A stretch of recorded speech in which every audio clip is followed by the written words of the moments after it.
Hello friend, मैं अभिषेक शर्मा आपका technical classes में स्वागत करूंगा। आज अपन बात करें एग्जांपल नंबर 3.3 की।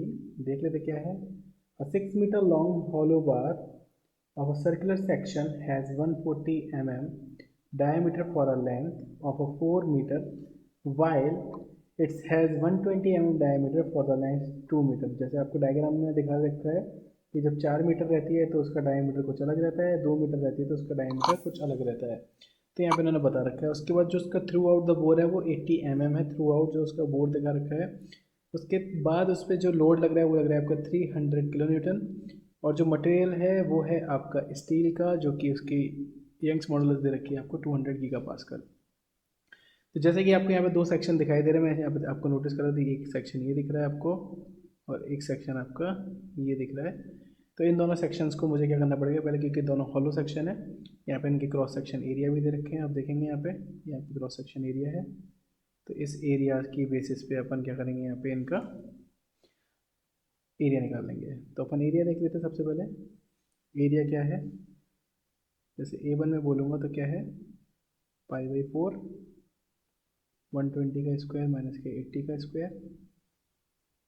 उसके बाद A2 देखेंगे, π/4 140 का स्क्वायर माइनस के 30 का स्क्वायर। तो यहाँ पे आपको देख लीजिए कि मैंने भी आपको एरिया बताया क्रॉस सेक्शन का। तो पहले का एरिया आपने देख लिया यहाँ पे 140 का स्क्वायर माइनस के 80 का स्क्वायर π/4। सेम दूसरे का आपने देख लिया 120 का स्क्वायर माइनस 80 का स्क्वायर। तो यहाँ से ये मेरा आंसर आ गया in this form of the mm², क्योंकि एरिया निकल चुका है।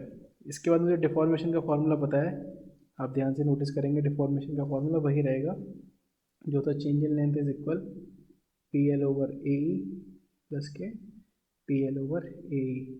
ये हो गया आपके पहले सेक्शन के लिए, ये हो गया दूसरे सेक्शन के लिए।